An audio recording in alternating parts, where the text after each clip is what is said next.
Are making their way out, I just want to thank our guests for being here this morning and for our church family as well. Just to reiterate what Jeff shared at the welcome, we have a fantastic seminar this coming this coming weekend, called Learning to Love. There is a brochure in your bulletin about it. I want to remind you that the seminar, the weekend, starts this Friday night at 7:30 here. So yes, we're going to have Sabbath morning, Sabbath afternoon, and even into Saturday night as well. But Dr. Kesby's seminar starts Friday night at 7:30 here. Invite a friend. He is a certified marriage and family counselor. He's going to be dealing with all types of issues on how to love and love as a Christian. I mean, just read the flyer. We hope to see you here. We hope that you will invite somebody to come to this weekend because it's going to be very powerful. He's going to share his testimony of infidelity, actually, and how he and his wife were able to overcome that. And so I think that you will be in for a really blessed weekend next weekend, starting on Friday night at 7:30. And if you would like, there is a break. After the 4 o'clock meeting, there will be a 2-hour break next Sabbath afternoon. If you'd like to bring a sack lunch and hang around the church until we start at 6 o'clock, you're welcome to do that. Or if you'd like to just come back at 6, we're going to go from 6 to about 7:30, and then Dr. Kesby will have some resources available as well. So it will be a long day next Sabbath, but it's going to be a really wonderful day. As I shared with you, he has a powerful testimony of when he and his wife went through infidelity, and he's going to be sharing some emotional things next weekend. So again, I just ask and hope that you will invite somebody who you think will really need this. He is a certified marriage and family counselor. He will be willing to even talk with some of you who might feel that you need that type of counseling. Also, if you could be so kind, those who have a gift, a spiritual gift, an interest, etc., and we all do have gifts and interests in serving the Lord, please fill out this gifts interest form and get that to us. We'll have it in the bulletin next Sabbath as well, but we need to know that so we can utilize all of our gifts and interests as well. Does everybody have a sermon outline? If there's nobody or a few that don't have it, if you just raise your hand and we'll get the deacons to pass you this sermon outline. There's one hand back there, and so, I was really encouraged. This week, I went to pick up my daughter one day at school. I was unfortunately on jury duty, and I looked forward on leaving and going to pick up my daughter one day, and one of the little girls that came and sang with the Whittier Adventist School last week came up to me and said, "Hi, Pastor Jeff." And I said, "Jasmine, did you like coming to our church last Sabbath?" "Oh, I loved it." And I was thinking like, oh, she was going to say something about my sermon, And I said, "So what did you love?" And she said, "Oh, I love the spaghetti." I came in second fiddle because then she said, "Oh, Pastor Jeff, I like that thing that we had to fill out too." And I said, "What thing did you have to fill out?" She said, "During your sermon." "Oh, the sermon outline." She said, "Yes, I like doing that." So you know what? This is a tool, so I hope that you'll follow along with this and think about the spaghetti after lunch as well.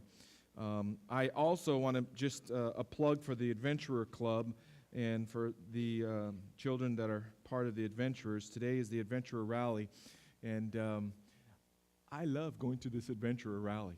I mean, all these adventurer kids at the White Memorial, and they bring out these exotic animals, and one of my favorite songs is they're going to sing. I saw Pastor Kevin Morris last Saturday night, and I said, "Pastor Morris, please make sure you sing that Jesus is a winner man."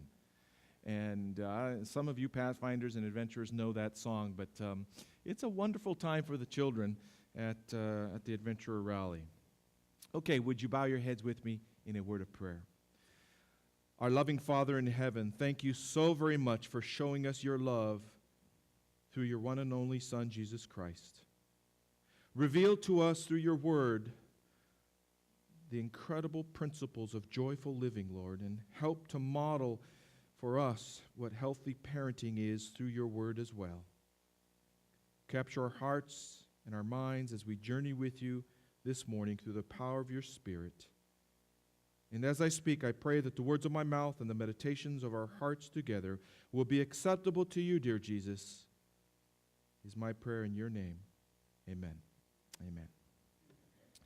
Last Sabbath, we talked about healthy parenting, about the preventative side of healthy parenting. And the first question that I asked last Sabbath, I want to ask this Sabbath as well, because the question was, what does it take to create an environment to raise healthy children? In other words, by healthy, I don't just mean physically healthy, but spiritually healthy. And there are 4 very important points that I covered last Sabbath about children that when we raise them, we want them to be respectful, we want them to be responsible, we want them to be reliable, and we want them to be followers and lovers of Jesus Christ. Amen? And so healthy parenting encompasses much of that. So last Sabbath, we talked about the fact that being a parent, we need to model behavior for our children. We talked about the corrective side of parenting. Psalms 127, verse 3, talks about the importance of children. And it says, children, or behold, children are a gift, or in some translations, a heritage of the Lord. That's extremely important for us as parents because sometimes we take for granted our children. But children are a gift from God. And in relation to being a heritage, they're a heritage if we as parents model healthy parenting and raise our children to be not only physically healthy, but spiritually healthy. Listen to this sage advice from what Ellen White says from an article back in 1899.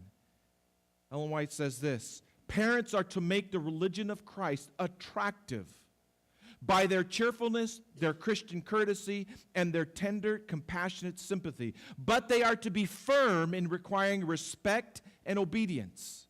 Right principles must be established in the mind of the child. What parent doesn't want their children to be respectful and responsible? All of us as parents want to raise our children with the right principles, the right values. We want to be able to share with them a Christianity that will be appealing to them as they grow up.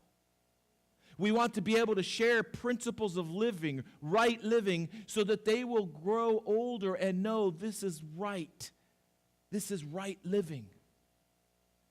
And so what Ellen White says, parents are to make the religion of Christ attractive by their cheerfulness, their Christian courtesy, their tender, compassionate sympathy, but yet they are to be firm in requiring respect and obedience.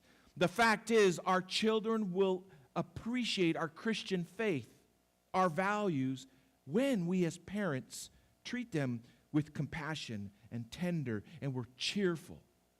No child wants a parent that is a sad Adventist. They want a parent that is a glad Adventist, a happy Christian. In a joy-filled home, it is conducive to learning when a parent is cheerful, is courteous, is happy. And in that atmosphere, it is conducive to learning and growing and laughing. As a matter of fact, I read about a home where children shared with their mom and dad from what they had learned in Sunday school.